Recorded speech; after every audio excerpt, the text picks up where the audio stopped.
When Candace Parker dropped her latest player rankings, the internet exploded. Fans were expecting hot takes, but nobody was ready for what came next. Parker didn't just ruffle feathers, she torched the entire fan base of Angel Reese by placing her in the C tier, a move so bold it sent shockwaves through the basketball world like a buzzer beater from half court. Angel Reese had just been publicly demoted to average, and not by some random commentator, but by Candace freaking Parker, a two-time MVP and walking basketball encyclopedia.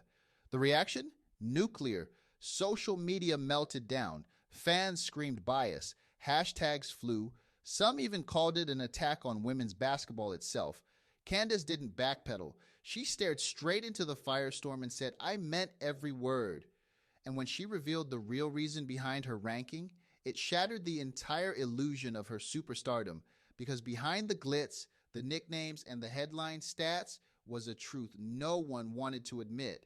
And once you see what Candace saw, you'll never look at Angel Reese or the hype machine behind her the same way again. This isn't just about a ranking. This is a reality check for the entire league. Let's get into it. From the second Candace Parker placed Angel Reese at a humiliating C tier, the response was swift, furious, and relentless. Reese's dedicated fans, nicknamed the Reese's Pieces, flooded social media platforms, demanding answers and venting outrage at what they saw as blatant disrespect toward their beloved star. How could Parker, a respected veteran with multiple MVP awards and championships, dismiss Reese's impressive achievements so casually? Supporters passionately highlighted Reese's record-breaking double-double streaks and argued that her stats undeniably proved her superstar status. They accused Parker of envy, favoritism, and even questioned her credibility altogether. Comments spiraled into heated online battles, with fans claiming Parker had an ulterior motive or personal bias against Reese. Yet amidst all this chaos, Parker remained surprisingly calm. She made no apologies and offered no retractions. Instead, she confidently stood her ground, defending her controversial assessment with unwavering clarity. Parker made it clear her decision wasn't personal, just a brutally honest evaluation based solely on basketball fundamentals and the realities of team success. She pointed out that Reese, despite her undeniable talent in grabbing rebounds and scoring points, wasn't translating those individual feats into meaningful victories. To Parker, true star status wasn't about impressive individual statistics. It was about whether a player genuinely lifted their team to championship heights. The backlash intensified, reaching a fever pitch as more fans joined the chorus of anger and disbelief. Hashtags trended, debates raged, and basketball forums filled with passionate discussions. Yet the intensity of this immediate response was exactly what Parker anticipated. Beneath the heated emotions and fervent defenses of Reese's legacy, Parker had knowingly sparked a deeper conversation, one that went beyond mere rankings and forced basketball enthusiasts to question what truly makes a player valuable. Her decision ignited a debate that would ultimately expose the real, often overlooked truth behind Angel Reese's flashy statistics. But just as the uproar seemed to peak, new evidence emerged, evidence that would reveal exactly why Parker was willing to risk her reputation and credibility by ranking Reese so shockingly low. The truth behind Reese's celebrated accomplishments was about to unravel, and what it revealed would permanently change how her supporters viewed their idol. Candace Parker didn't flinch when the backlash rolled in, because she came prepared. Her decision to place Angel Reese in the C tier wasn't a jab or an attempt to stir controversy. It was a calculated, informed critique rooted in decades of elite basketball experience. And when Parker finally explained her reasoning, it wasn't just convincing, it was devastating. In Parker's own words, being a top-tier player isn't about putting up flashy box score numbers or dominating social media with highlight reels. It's about being a reliable leader on the floor, someone who can carry a team through tough games, elevate teammates, and make winning plays when it matters most. And by those standards, Angel Reese, for all her rebounding and hustle, falls short. Parker acknowledged that Reese excels in her role, particularly on the offensive boards, but drew a clear line. Role players don't belong in the same tier as franchise cornerstones like A'ja Wilson, Breanna Stewart, or even rising stars like Caitlin Clark. What truly set Parker's assessment apart was how methodical it was. She broke down exactly what separates S-tier players from the rest. Players like Wilson and Collier don't just fill stat sheets, they dictate games, force defenses to adjust, and make every player around them better. Meanwhile, Reese's role is more narrowly defined. She crashes the boards, she fights for putbacks.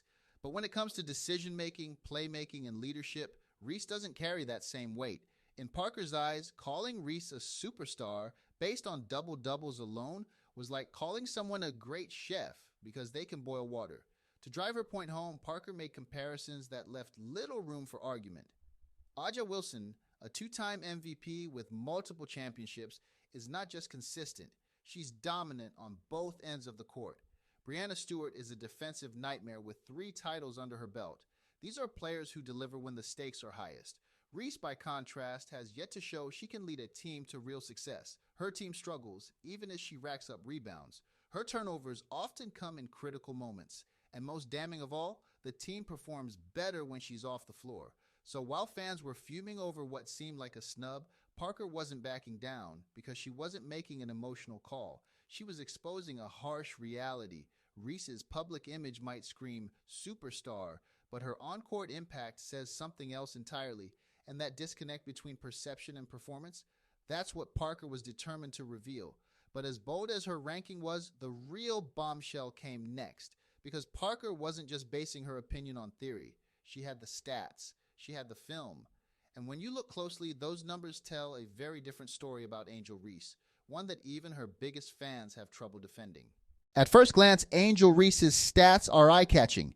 A relentless rebounder with a streak of double-doubles that rivals league veterans, she's become the poster child for hustle and energy.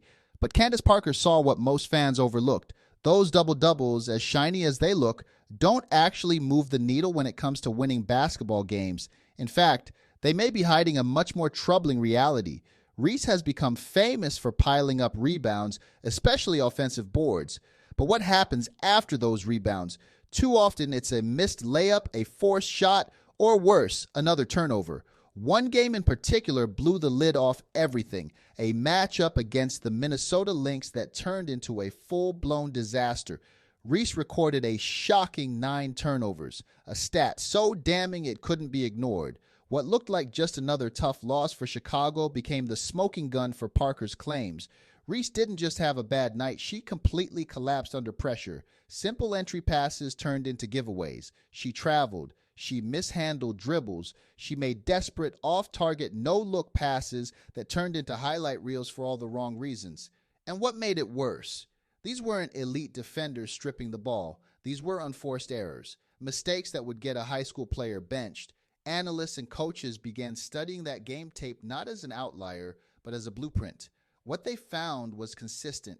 Reese's game, while energetic, was fundamentally flawed. She lacked court vision. Her decision-making under pressure was unreliable. Her basketball IQ, particularly in high-stakes moments, simply wasn't where it needed to be.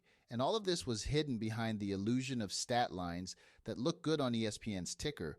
But Parker didn't stop there. She pointed to the broader trend. Reese's team was losing at an alarming rate despite her statistical success. In fact, the more minutes Reese played, the more the Chicago sky seemed to fall apart. Ball movement stagnated, chemistry broke down, and possessions often ended in chaos. Meanwhile, the narrative around Reese stayed the same. Double-double Barbie, Bayou Barbie, rebounding machine, nicknames that focused on branding, not basketball. This disconnect between Reese's media persona and her actual impact on the floor is exactly what Parker wanted to spotlight. Because for all the talk about streaks and stats, the most important number kept getting ignored: wins. And when you look at the win-loss column, the truth becomes impossible to deny. Reese's stats may dominate the headlines, but dig even a little deeper and the cracks in her game become undeniable.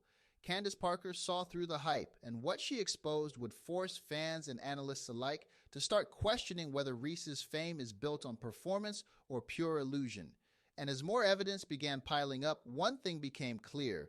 This wasn't just a one-time collapse. It was the start of a pattern no one could ignore. If Candace Parker's C-tier ranking raised eyebrows, Angel Reese's 9-turnover implosion against the Minnesota Lynx dropped jaws. This wasn't just a bad night. It was a total unraveling.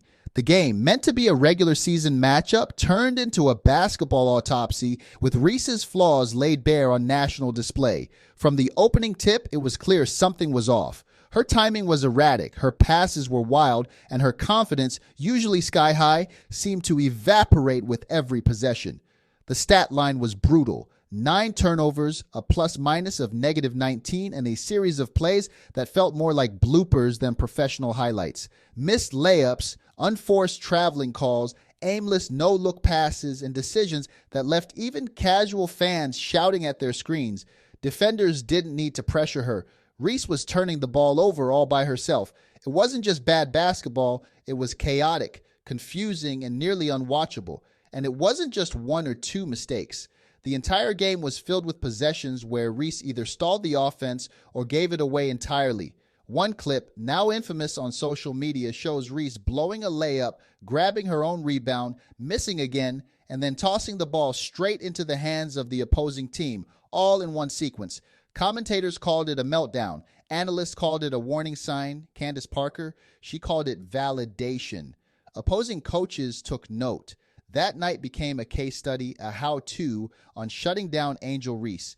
They saw that if you simply made her the decision maker, she'd break. From that moment on, defenses began designing sets not to contain Reese, but to funnel the ball into her hands, knowing she'd likely turn it over or kill the possession. That 9-turnover game wasn't an outlier. It was a pattern laid bare for everyone to see. And the irony?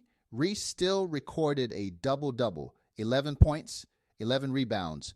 On paper, the kind of stat line that grabs headlines, but on the court, it was empty, meaningless. Her contributions didn't just fail to help her team, they actively hurt them. Chicago lost that game by 23 points, a blowout that was as much about Reese's missteps as it was about Minnesota's execution. This is what Candace Parker meant when she said stats aren't everything. Reese's game against the Lynx proved that numbers can deceive. You can grab 11 rebounds, score in double digits, and still be the reason your team gets blown out. Because at the end of the day, it's not about how many times you touch the ball. It's about what you do with it. And in that game, Reese did more damage than any opponent could have hoped for. That night didn't just expose Reese's weaknesses, it changed the conversation around her entirely. The highlight reels disappeared, the praise quieted. And for the first time, fans were forced to see Angel Reese not as a rising superstar, but as a player whose game might be built more on hype than substance. And what came next would only deepen the divide between perception and reality. For months, fans clung to Angel Reese's double-doubles as evidence of her dominance. But beneath the surface of those flashy numbers lies a truth that's difficult to digest, even for her most loyal supporters. The Chicago Sky, Reese's own team, actually performs better when she plays less, and not marginally better, significantly.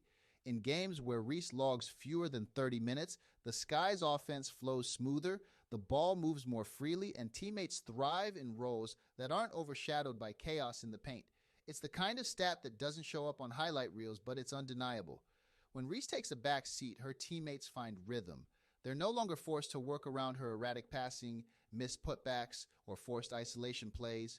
Guards stop deferring awkwardly in the half court.